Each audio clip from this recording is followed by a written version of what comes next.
केंद्रीय स्वास्थ्य मंत्री मनसुख मांडविया आजकल दिल्ली में अस्पतालों के औचक निरीक्षण यानी कि सरप्राइज विजिट में व्यस्त हैं। इस बीच का एक किस्सा है जिसकी चर्चा तब शुरू हुई जब 16 सितंबर को केंद्रीय मंत्री सफदरजंग अस्पताल में ऑक्सीजन प्लांट और 2 अन्य केंद्रों का उद्घाटन करने पहुंचे। भाषण के वक्त मनसुख मांडविया ने उस किस्से का जिक्र किया जिसमें औचक निरीक्षण के दौरान उन्हें डंडा मारा गया था।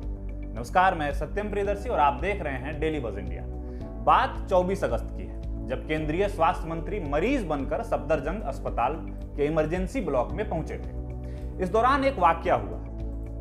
अब आम मरीज बनकर मंत्री जी पहुंचे, लेकिन जब वो एक बेंच पर बैठने जा रहे थे तो एक गार्ड ने उन्हें डंडा मारकर वहां से भगाया था। यही नहीं, उस दौरान उन्हें अस्पताल में अव्यवस्था भी देखने को मिली। ये बात मांडविया ने गुरुवार को उसी अस्पताल में चल रहे उद्घाटन कार्यक्रम में डॉक्टरों को बताई।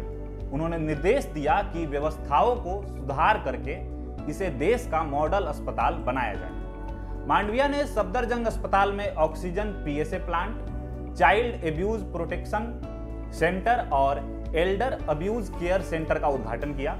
उन्होंने कहा कि इन केंद्रों की मदद से अस्पताल समाज के सबसे आखिरी तबके की भी सेवा कर पाएगा और स्वास्थ्य सेवाओं में भी इजाफा होगा। इसके बाद डॉक्टरों को संबोधित करते हुए उन्होंने अपनी इस सरप्राइज विजिट से जुड़े और भी किस्सों का जिक्र किया। राजधानी का एक अच्छा खासा अस्पताल जहां एक मरीज को ले जाने के लिए स्ट्रेचर तक नहीं है, ये नजारा आपके और हमारे लिए भले ही आम होगा, लेकिन स्वास्थ्य मंत्री के लिए कोई सदमे जैसा था।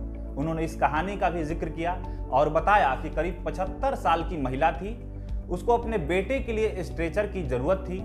परेशान हो रही बुजुर्ग महिला को स्ट्रेचर दिलाने और स्ट्रेचर ले जाने में सुरक्षा गार्डों ने कोई मदद नहीं की। उन्होंने कहा कि अस्पताल में व्यवस्था ऐसी बनाई जानी चाहिए कि मरीजों को बिल्कुल परेशानी न झेलनी पड़े। अगर अस्पताल में 1500 गार्ड हैं तो ये स्ट्रेचर ले जाने में बुजुर्ग महिला की कोई मदद क्यों नहीं कर रहा। उन्होंने निर्देश दिया कि इमरजेंसी ब्लॉक में पर्याप्त संख्या में सुरक्षा गार्ड तैनात किए जाने चाहिए। औचक निरीक्षण के बारे में डॉक्टरों से बात करते हुए स्वास्थ्य मंत्री ने यह भी बताया कि उनके अनुभव पर प्रधानमंत्री नरेंद्र मोदी ने उनसे पूछा भी था कि जिस गार्ड ने उन्हें डंडा मारा उसे सस्पेंड किया, लेकिन उन्होंने बताया नहीं क्योंकि वो व्यवस्था को बेहतर बनाना चाहता था। खैर, इस कार्यक्रम के दौरान मंत्री जी ने अस्पताल के डॉक्टरों को प्रोत्साहित भी किया और टीम वर्क का संदेश भी दिया। कोरोना की दूसरी लहर में बाकी राज्यों का तो छोड़िए, राजधानी दिल्ली में भी हेल्थ सिस्टम धाराशायी हो चुकी है, लेकिन कोरोना की तीसरी लहर से लड़ने के लिए सरकार तैयारियों में जुट चुकी है। सफदरजंग अस्पताल में 44 बेड्स के मेकशिफ्ट अस्पताल बनाया गया है। इसमें 28 आईसीयू और 16 ऑक्सीजन बेड की व्यवस्था भी की गई है। इसके अलावा बुजुर्गों और बच्चों के साथ हुई हिंसा के मामलों में इलाज के लिए सफदरजंग अस्पताल में अलग अलग केंद्र भी बनाए गए हैं। इसलिए ऐसे बुजुर्गों और बच्चों को सामान्य ओपीडी या इमरजेंसी में जाने की आवश्यकता नहीं पड़ेगी। उन्हें अधिकृत केंद्र में आसानी से बेहतर इलाज मिल सकेगा। इसके अलावा सफदरजंग अस्पताल को NABH यानी कि national accreditation board for hospital and health care का एंट्री लेवल सर्टिफिकेट भी दिया गया। बहरहाल वाकई स्वास्थ्य मंत्री मनसुख मांडविया देश की स्वास्थ्य व्यवस्था को सुधारने के लिए पूरा प्रयास कर रहे हैं। उनका डॉक्टरों को लेकर रवैया भी काफी पॉजिटिव है। तभी जब बीते 31 अगस्त को वो दिल्ली के SGHS में मरीज बनकर निरीक्षण करने गए तो उनके साथ अच्छा बर्ताव करने वाले डॉक्टरों को बाद में बुलाकर सम्मानित भी किया।